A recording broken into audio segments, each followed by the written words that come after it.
Our channel పల్లెటూరు వినోదాలు. మా ఊరు ఏలూరుపాడు గ్రామంలో భక్తులందరూ ఏకమై శ్రీ మద్రామాయణ కృత మహోత్సవాన్ని నిర్వహించడం జరిగింది. 5 రోజులు జరిగే ఈ పండుగలో మొదటి రోజు జరిగిన విశేషాలను అయితే ఈ వీడియోలో చూద్దాం.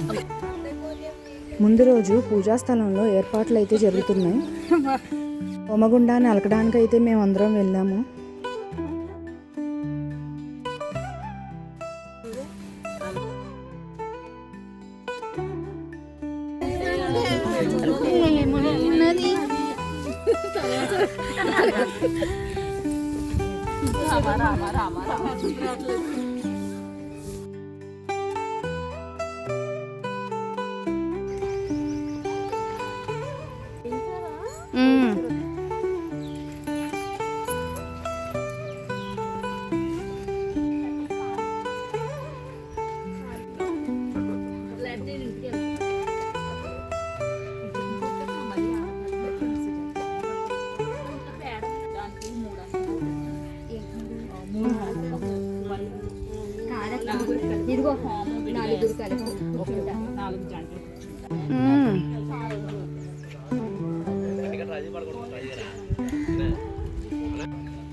ఇంతటి మహత్తరమైన కార్యక్రమంలో మొదటి రోజు విఘ్నేశ్వరుని పూజ, అఖండ దీపారాధన, ధ్వజారోహణ, గోపూజ, సూర్యారాధన, సూర్య నమస్కారాలు, ఆదిత్య హృదయ పారాయణం వంటివి జరిగాయి.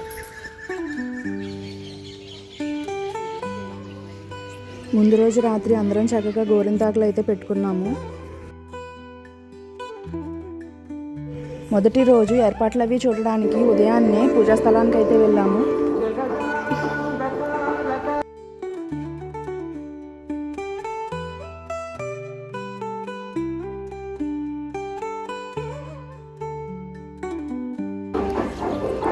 ఏర్పాట్లు అయితే ఇంకా జరుగుతున్నాయి. దీపాలన్నీ తీసుకుని మండపాన్ని అయితే చక్కగా అలంకరించాము.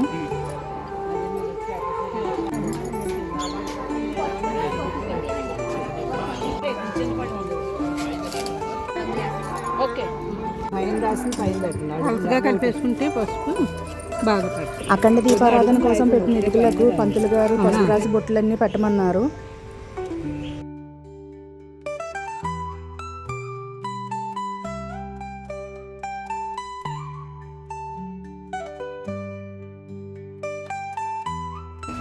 కుంకుమ బొట్లు పెట్టి పిండితో ముగ్గు వేసి దాన్ని చక్కగా అలంకరించాము. ఇక్కడ బ్రాహ్మణులందరూ పూజకు కావాల్సిన ఏర్పాట్లన్నీ చూసుకుంటున్నారు.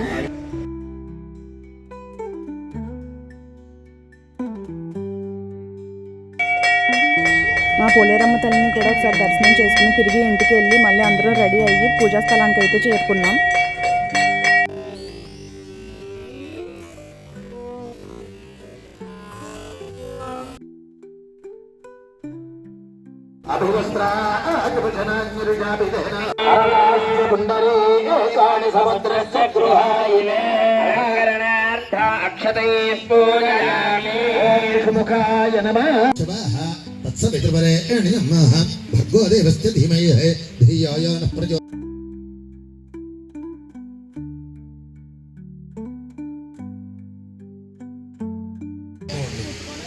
ఆ తర్వాత కార్యక్రమం నిర్విఘ్నంగా కొనసాగాలని శకున మంత్రాలు ఉంటాయండి. ఆ శకున మంత్రాలు ఉచ్చరించడం జరుగుతుంది. తర్వాత మనకి జన్మించినటువంటి మాతాపితరులకు వందనం చేయడం,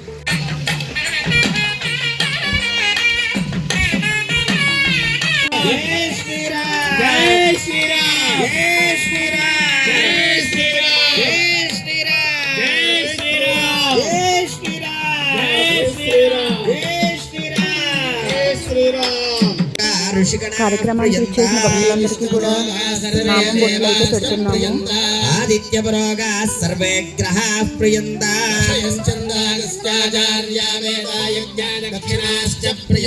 బ్రహ్మజ బ్రాహ్మణాశ్చ ప్రియంతా మహావిష్ణు మహేశ్వరాశ్చ ప్రియంతా శ్రద్ధా మేధే ప్రియతా భగవాన్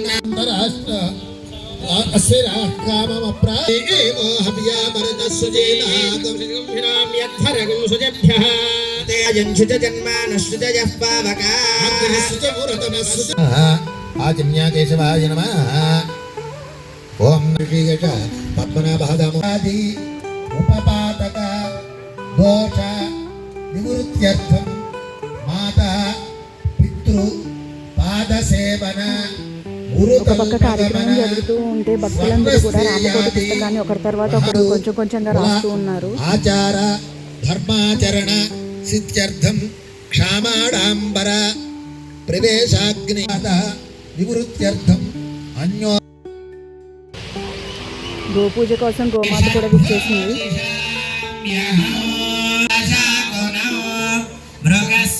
ఇది కర్మభూమి అయ్యిందంటే ఇందాక మనం చెప్పుకున్నాగా మొత్తం కింద ఉన్నటువంటి 7 లోకాలు మన పైన ఉన్నటువంటి 6 లోకాలలో ఏదైనా యజ్ఞము చేసినా యాగం చేసినా పూజ చేసినా తరువాత పూజలో కూర్చున్న దంపతుల చేత ధ్వజారోహణ అయితే చేయించారు.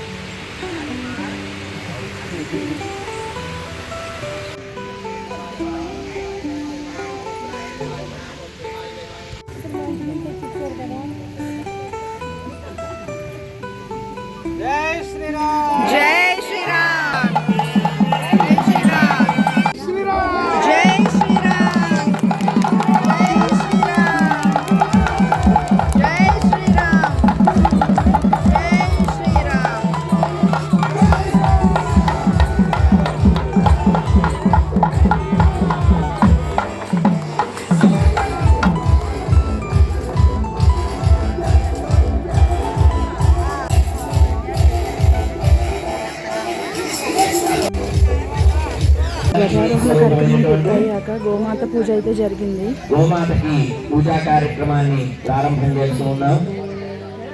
ఆ గోవుకి శ్రీమూర్తులు పసుపు రాసి కుంకుమం గుట్టు పెడుతూ ఉన్నారు.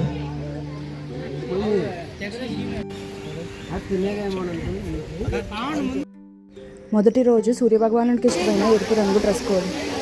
పందిట్ల ఆడవారంతా ఎరుపు రంగు దుస్తుల్లో కలకల్లాడుతుంది.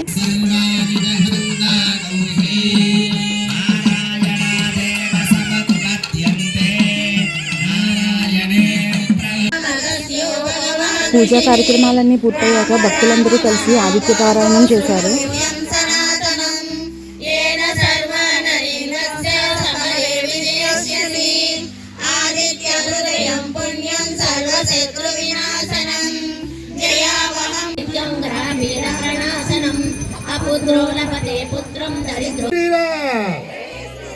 హర నమ పార్వతీపతయే హర హర మహాదేవ శంభో.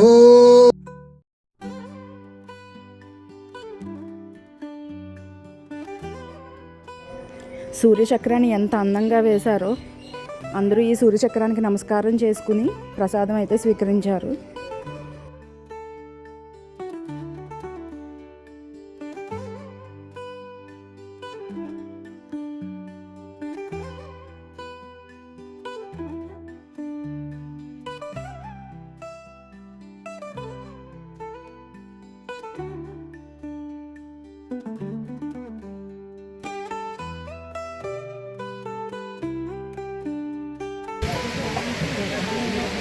నారాయణ నారాయణ జయ గోవింద హరి గోవింద హరే.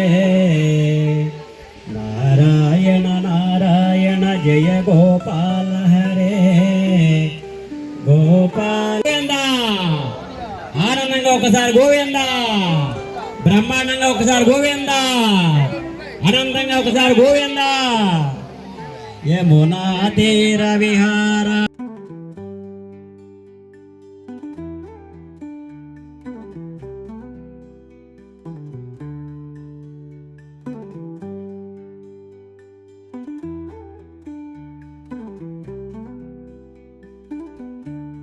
సాయంత్రం 5 గంటలకి గొడ్డుముక్కల రామాంజనేయ రాజు గారి ప్రవచనం జరిగింది. జై శ్రీరామ్. అంటే 5000 సంవత్సరాల పూర్వం వారు మన హైందవ సంప్రదాయం గురించి రామనామం యొక్క విశిష్టను అందరికీ అర్థమయ్యేలా ఎంతో చక్కగా వివరించారు. ఇప్పుడు జరుగుతున్నది 28వ మహాయుగం, శ్వేతవరాహ కల్పం అని ఈ కల్పానికి పేరు. రామాయణం జరిగింది ఈ మహాయుగంలో కాదు అని పెద్దల మాట. 28 ఇప్పుడు జరుగుతుంది, 24వ మహాయుగంలో రామాయణం జరిగింది అని మన పెద్దలు ఉద్దేశించారు.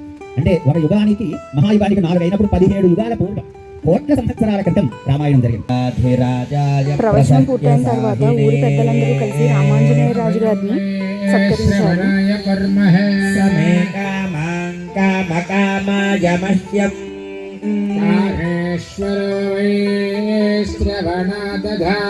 కుబేరాయ వైశ్రవణాయ మహారాజాయ జై శ్రీరామ్ జై శ్రీరామ్ జై శ్రీరామ్ జై శ్రీరామ్.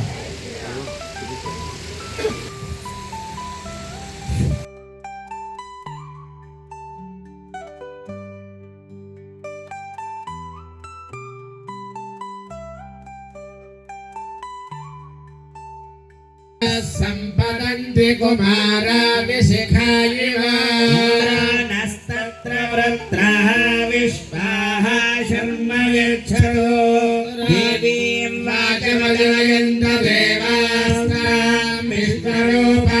అలా అర్చనిస్తుంటే ఆయన చేతిలో తరువాత పూజా కార్యక్రమంలో నారాయణ యొక్క అవతారాలను రామకృష్ణుడు ఆరాధన చేశారు. అవతారాల గురించి వాటి విశిష్టత గురించి చాలా చక్కగా చెప్పారు. అని నదిలో వదిలేస్తున్నావు, నేను పెద్ద చేపకి ఆహారం కింద అయిపోవాలి అనేటువంటి అలా కాదు. నువ్వు ఆ ఉద్దేశంతో నేను వదలటం లేదు, సరే నా ఇంటికి తీసుకెళ్తాను. ఆ దోషులతో నీళ్ళు తీసుకొచ్చి తన కమండలంలో పెట్టుకున్నాడు. ఒక క్షణంలో ఆ కమండలంలో కంటే పెద్దదైపోయింది. సరే దాన్ని తీసుకెళ్ళి ఇంటి దగ్గర పెద్ద గిన్నె ఉంటే గిన్నెలో పోయింది, మళ్ళీ దానికంటే పెద్దదైపోయింది. చెరువు ఉంటే చెరువులో వదిలాడు, దానికంటే పెద్దదైపోయింది. అలాగే నది సముద్రంలో వదిలితే అప్పుడు మళ్ళీ అంది, నువ్వు సముద్రంలో వదిలేస్తున్నావు, నేను తిమింగలానికి ఆహారం అయిపోతానేమో అనేటప్పుడు అప్పుడు తెలుసుకున్నాడు.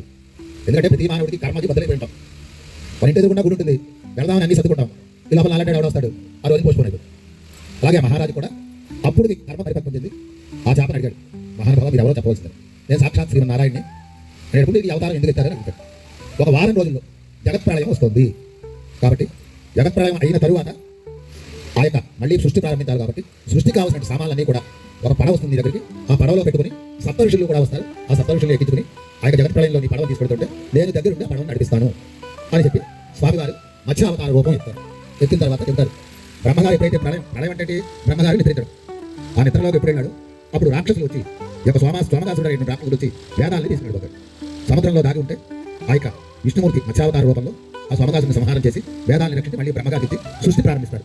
అటువంటి మత్స్యావతార రూపంలో ఉన్నటువంటి విష్ణుమూర్తి వారిని తీసుకురావాల్సిందిగా కోరుకుంటూ అందరూ కూడా ఆ మత్స్యావతార రూపానికి నమస్కారం చేస్తూ అందరూ కూడా చెప్పండి, నమస్తే పురుష శ్రేష్ఠ స్థితి ఉత్పత్తి అత్తయేశ్వర ప్రసన్నాన ముఖ్యో ఆత్మగతి విభూ. అందరూ కూడా విచారండి. ఇంద్రుడు రాజ్యం పోతున్నాడు, ఎందుకంటే పూర్వాసుడు ఇంద్రుడికి ఒక జపమాలు ఇస్తాడు. ఆ జపాన్ని శ్రీగురు పదవిలో ఉన్నాడు కాబట్టి ఆ జపమాలను తీసుకెళ్ళి ఐరావతం మీద పడేస్తాడు. ఐరావతం ఆ యొక్క జపమాలని తొక్కేస్తాడు. అది తెలుసు పూర్వాసుడు రాజభ్రష్టుడు అయిపోతాను శాసనిస్తాడు. ఆ రాజభ్రష్టుడు అయిపోయినటువంటి ఇంద్రుడు శ్రీ మహావిష్ణువు దగ్గరికి నేను రాజభ్రష్టుడు అయిపోయాను, తిరిగి నా రాజ్యం నాకు ఇప్పించమంటే ఇప్పుడు రాక్షసుల యొక్క బలం ఎక్కువగా ఉంది కాబట్టి మీరు రాక్షసులతో సహవాసం చేయండి అని చెప్తే ఈ దేవతలు వెళ్ళి రాక్షసులతో సహవాసం చేస్తారు. ఆ సమయంలో శ్రీ మహావిష్ణువు దేవతలకి రాక్షసులకి దర్శనం ఇచ్చి పాలసముద్రాన్ని తిరగండి, ఆ పాలసముద్రం నుంచి అమృతం వస్తుంది, అమృతం కనుక సేకరించినట్లయితే మీకు మరణాలు ఉండవని చెప్పడం వల్ల ఆ యొక్క పాలసముద్రం అందరికీ తీసుకొచ్చి పాలసముద్రంలో పడేస్తారు. అందరికీ తెలుసు కదా, నేను కొత్తగా చెప్పలేదు. ఆ మందరికి పాలసముద్రంలో మునిగిపోతుంటే స్వామిగారు పూర్వావతారం ధరించి ఆ పాలసముద్రాన్ని లో ఉన్నటువంటి మందరికి పైకెత్తారు. ఆ తర్వాత పాలసముద్రంలో లక్ష్మీదేవి పుట్టడం ఆవిడ సేకరించడం అందరికీ తెలుసున్నారే. అటువంటి పూర్వ రూపంలో ఉన్నటువంటి విష్ణుమూర్తి వారిని తీసుకురావాల్సిందిగా కోరుతూ అందరూ కూడా చెప్పండి, నమస్తే పూర్వ రూపాయ విష్ణవే పరమాత్మనే నారాయణాయ విశ్వాయ వాసుదేవాయ నమో నమః. జై శ్రీరామ్ జై శ్రీరామ్.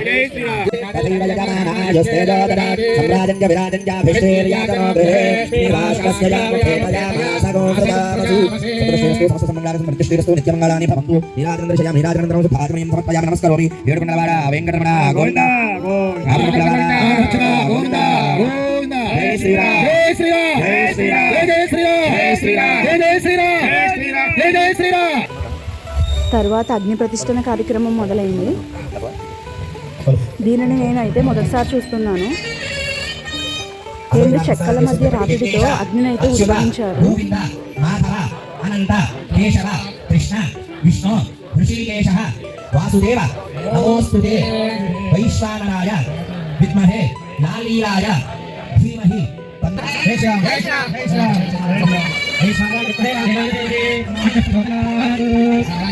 దీనికి చాలా శ్రమ అవసరం.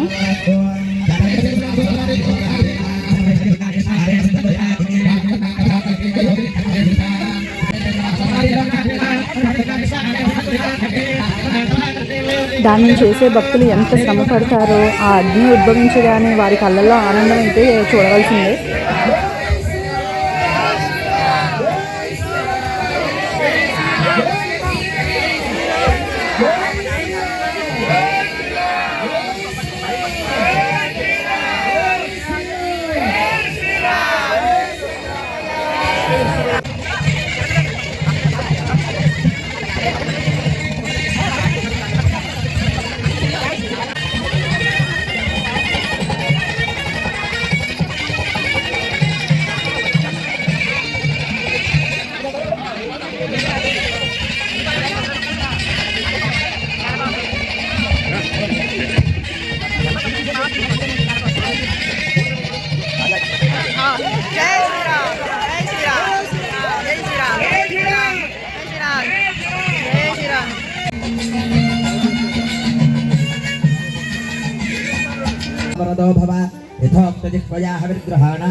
ఆఖరుగా హోమంతో అయితే ఈ కార్యక్రమం ఈ రోజుకి ముగిసింది.